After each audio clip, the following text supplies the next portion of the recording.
اللہ علیہ وسلم کی جو ہستی ہے، اس ہستی کے لیے رب کائنات نے ساری کائنات کو تخلیق فرمایا۔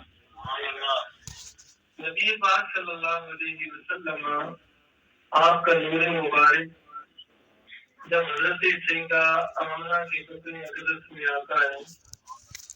تو اس کا علم اللہ نے جانوروں کو بھی عطا فرمایا۔ مجھے اس بات کی نشاندہی کی کہ وہ نبی اتنی شان والا ہے کہ جو ماں کے پیٹ کے اندر آتا ہے تو رب اس کی خبر جانوروں کو دے دیتا ہے۔ تو جس کے ذریعے سے جانوروں کو غیب کا علم عطا کیا گیا وہ آنے والا نبی بھی غیب کی خبر عطا فرمایا۔ اور پھر جب نبی پاک صلی اللہ علیہ وسلم آپ کی ولادت ہوئی تھی تو روایات کے اندر آتا ہے کہ اللہ نے جنت کے تمام دروازوں کو کھلوا دیا۔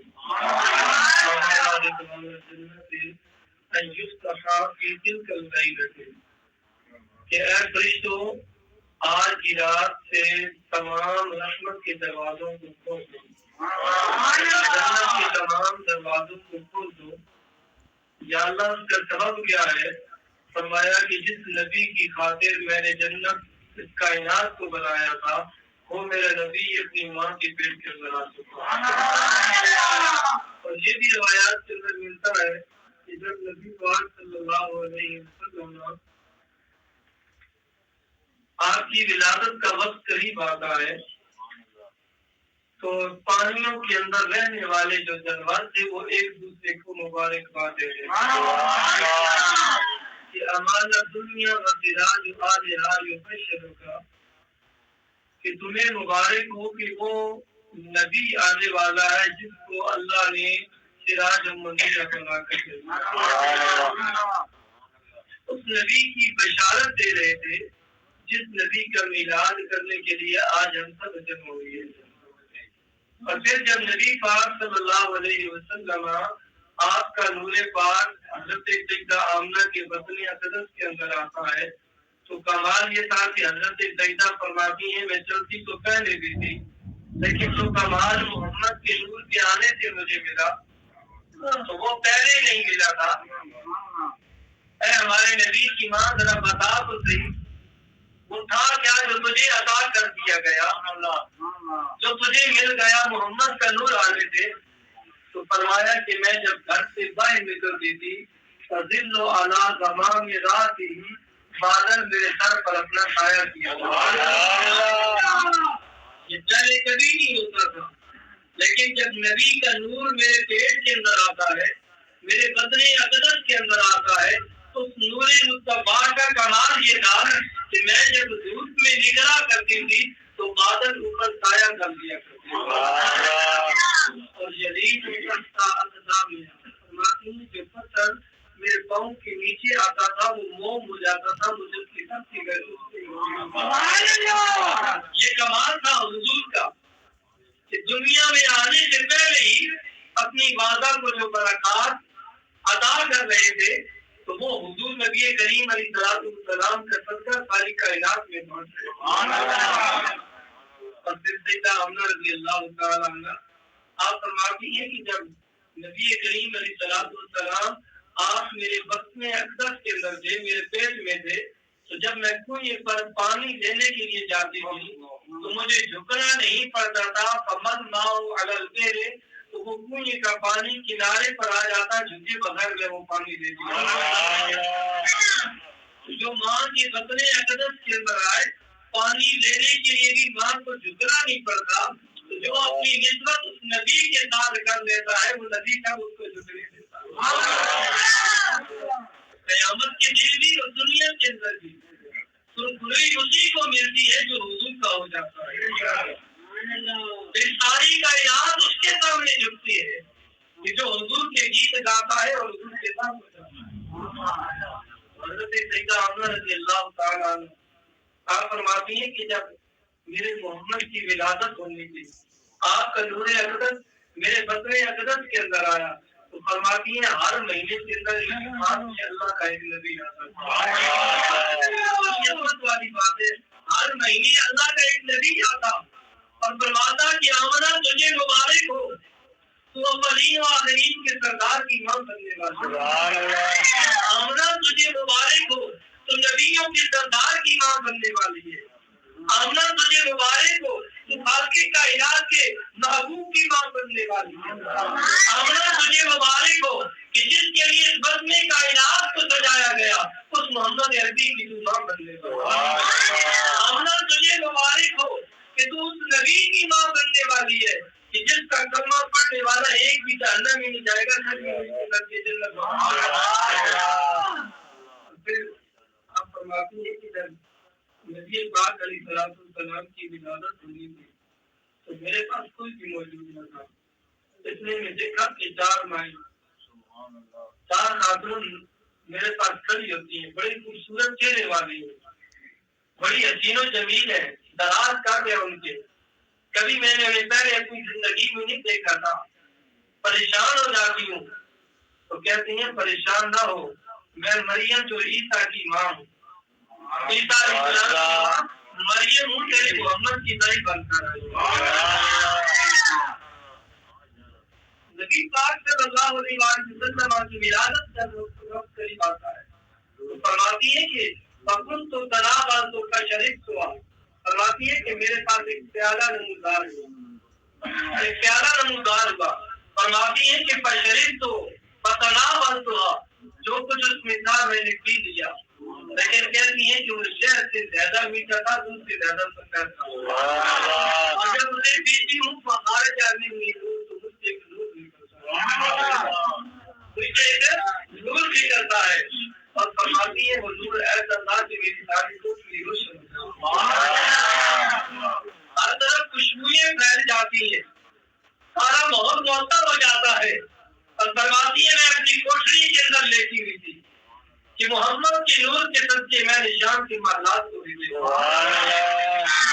جو نبی دنیا کے اندر آئے اس کی ماں کو اتنا مقام مل جائے، اتنا مقام مل جائے کہ ماں مکہ کے اندر اس کوٹری میں لیٹی ہو اور شام کے مالداروں کو دیکھ لے، شام کے محلات کو دیکھ لے، تو سوچیے اس نبی کی اتنی شان کتنی بلند جس کے صدقے سے دوسروں کو یہ روشنی دی جا رہی ہے۔ اور عمرانی شریف اور درمیانی شریف کے اندر یہ روایت ہے، روشنی سے روایت میرے ذہن کے اندر آ گئی کہ حضور نبی کریم صلی اللہ علیہ وسلم نماز عشاء پڑھنے کے بعد تجربہ فرمائے، حضور کے صحابہ بھی حضور کے ساتھ موجود ہیں، حضور کے صحابہ بھی حضور کے ساتھ موجود ہیں، اندھیری رات تھی، نہ چاند چمک رہا تھا نہ تارے چمک رہے تھے، اور پاس ٹارچ بھی نہیں تھی کہ جس کی روشنی میں گھر جانتے، لیکن ایک بات جانتے تھے جس کے در پہ آئے ہیں سب کچھ عطا سب کچھ ادا کر سکتا ہے۔ تو صحابی عرض کرتے ہیں یا رسول اللہ گھر جانا ہے، اندھیرا ہے، کیا عرض کرتے ہیں گھر جانا ہے اندھیرا ہے، تو حضور نے فرمایا تو ڈنڈا لے آؤ، ڈنڈا لے آؤ، وہ ڈنڈا لے کر آتے ہیں، حضور نے اپنا ہاتھ لگایا تو رب کائنات کے محبوب کے ہاتھ لگنے کی دیتی وہ ڈنڈا بھی روشن ہو جاتا۔ حضرت سیدہ احمد فرماتی ہے میں اس اندھیری کوٹری کے اندر تھی، لیکن میرے محمد کی نور کا کمال یہ تھا کہ میں مکہ کے اندر لیٹ کر شام کی محلات کو دیکھ رہی تھی،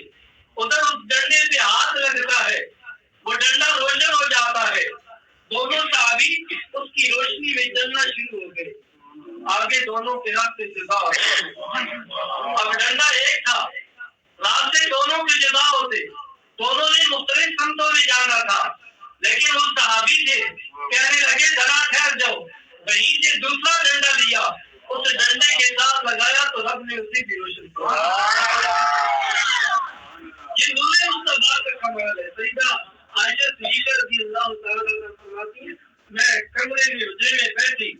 جو حضور کا روضہ پاک ہے یہی حضرت عائشہ صدیقہ کا حجرہ تھا، فرماتی ہے کہ میں حجرے میں بیٹھی اپنے کپڑوں کو سلائی کر رہی تھی، رفو کر رہی تھی، وہ سلائی کرتے ہوئے وہ سوئی گر جاتی ہے، مجھے نظر نہیں آتی ہے، اتنے میں رسول اللہ تشریف لاتے ہیں، حضور نے اپنا چہرہ مبارک بات کرنے کے لیے اپنے لب مبارک حرکت میں دیے، دانتوں سے ایسی روشنی نکلی کہ مجھے اندھیرے میں وہ گری نہیں تھی۔ حضرت سیدہ آمنہ فرماتی ہے کہ جب میرے محمد کی ولادت ہوتی ہے تو اس ولادت کے وقت میں شام کے محلات کو دیکھ لیا، شام کے بازاروں کو دیکھ لیا، اور بازار میں چلنے والے جو اونٹ تھے ان اونٹوں کی گندم کو بھی میرا آمنہ نے مکہ کے اندر بیٹھ کر جس نبی کے صدقے ماں کو اتنا مقام ملتا ہے تو وہ نبی اپنے روضے پاک کے اندر لیٹ کر ہم غلاموں کو بھی شارح بخاری فرماتے ہیں کہ حضور نبی کریم علیہ الصلوۃ والسلام کی بارگاہ میں سوال کیا گیا کہ یا رسول اللہ ہم تو آپ کے سامنے ہیں، جو آپ کے بعد آئیں گے ان کا کیا ہوگا؟ فرمایا میرے غلاموں،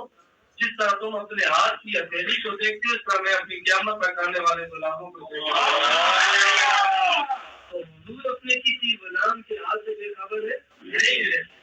حضور اپنے کسی غلام کے حال سے بے خبر ہے نہیں ہے، وہ ساروں کی خبر بھی رکھتے ہیں اور حضور جانتے بھی ہیں اور حضور پہچانتے بھی ہیں۔ نبی کریم صلی اللہ علیہ وسلم آپ کی جب ولادت کے بعد عادت ہوتی ہے تو اس وقت جو ابو لہب حضور نبی کریم علیہ السلام کا چچا تھا لیکن کافر تھا، حضور کا دشمن تھا، جب حضور نے اعلان نبوت فرمایا اس کی مذمت میں قرآن کی پوری ایک سورت جو ہے وہ نازل کی گئی، تبت یدا ابی لہب وتب، یہ پوری سورت نازل کی گئی۔ لیکن جب حضور کی ولادت ہوتی ہے تو اس کی ایک لونڈی تھی، نوکرانی تھی جس کا نام ثویبہ یا صوفیہ تھا، وہ آ کر بتاتی ہے کہ تیرے بھائی عبداللہ کے گھر میں بیٹا پیدا ہوا ہے، تیرے بھائی عبداللہ کے گھر میں بیٹا پیدا ہوا ہے تو یا بھتیجا پیدا ہوا ہے، تو اس نے انگلی کا اشارہ کر کے اسے آزاد کر دیا تھا کہ میرے مرحوم بھائی کے گھر میں بیٹا پیدا ہوا ہے، میرے بھائی کا نام زندہ ہوا ہے۔ جب وہ مر جاتا ہے، جو کفر کی حالت میں مرا تھا، جب مر جاتا ہے تو حضرت عباس جو حضور کے دوسرے چچا ہیں انہوں نے خواب کے اندر دیکھا، پوچھا کہ بتا تیرے ساتھ قبر میں کیا ہوا ہے؟ کہنے لگا محمد کو نہ مان کر بڑی غلطی کی ہے، محمد کو نہ مان کر بڑی غلطی کی ہے، اس وجہ سے کہ قبر میں جب سے پہنچا ہوں تو کوئی میرے لیے لمحہ خیریت کا نہیں ہے، ہر لمحے عذاب کے اندر مبتلا ہوں، لیکن جب پیر والا دن آتا ہے، سوموار والا دن آتا ہے تو جس انگلی سے جس لونڈی نے مجھے آ کر یہ بتایا تھا کہ تیرے گھر میں تیرے بھائی کے گھر میں بیٹا پیدا ہوا ہے، تیرا بھتیجا پیدا ہوا ہے، تو میں نے خوشی میں اسے آزاد کر دیا تھا، انگلی کا اشارہ کر کے کہتا ہے کہ جب سوموار کا دن آتا ہے جس انگلی سے میں نے اسے آزاد کیا تھا اس سے مجھے پانی بھی مل جاتا ہے، مجھے شہد بھی مل جاتا ہے، اور اس کی وجہ سے میرے عذاب میں کمی ہو جاتی ہے۔ جو حضور کی ولادت کی خوشی کرتا ہے، جو حضور کا میلاد مناتا ہے، حضور کے میلاد کی محفل اپنے گھر کے اندر سجاتا ہے، تو رب کے محبوب کے میلاد کا صدقہ اگر کافر کو جو بھتیجا سمجھ کر خوشی کرتا ہے، نبی سمجھ کر نہیں کرتا ہے، اگر اسے قبر کے اندر سوموار والے دن اس انگلی سے فائدہ ہو سکتا ہے تو جو نبی کا کلمہ پڑھ کر اس کو تاجدار انبیاء سمجھ کر اس کا میلاد اپنے گھر کے اندر کرتا ہے تو قبر اور قیامت کے دن اس نبی کی شفاعت ملتی ہے۔ اور اس لیے فرمایا کہ والملائکۃ کلهم یستغفرون لک، کہ جو حضور کا میلاد کرنے والے ہیں انہیں انعام یہ دیا جاتا ہے کہ اللہ کی رحمت سے سارے فرشتے تو بندے کے لیے مغفرت کی دعا کر رہے ہوتے ہیں، مغفرت کی دعا کر رہے ہوتے ہیں۔ تو نبی کریم صلی اللہ علیہ وسلم جس طرح کل بھی شاید میں نے ذکر کیا تھا کہ جب دنیا کے اندر آئے تو سب سے پہلے سجدے کے اندر اور حضرت عثمان بن عاص کی والدہ فرماتے ہیں کہ جب میں نبی پاک علیہ السلام کے قریب ہوئی کہ آپ کے جسم کو صاف کر دوں تو حضور کا جسم مبارک جو تھا وہ پاک اور پاکیزہ تھا۔ فرماتی ہے میں نے چاہا کہ بچے کی آنکھوں میں سرما لگا دوں تو جب دیکھا تو حضور کی آنکھوں میں سرما لگا ہوا ناک کاٹنے کے لیے قریب ہوں تو دیکھا کہ حضور کا ناک بھی کٹا ہوا ہے، اور حضور نبی کریم علیہ السلام کو ایک ریشمی کپڑے کے اندر لپیٹا ہوا، آوازیں آ رہی تھی کہ یہ ساری کائنات کے رب کا محبوب ہے، اسی ساری کائنات کی سیر کرا کہ جہاں تک رب العالمین کی بادشاہی ہے وہاں تک اس کی نبوت حضور نبی کریم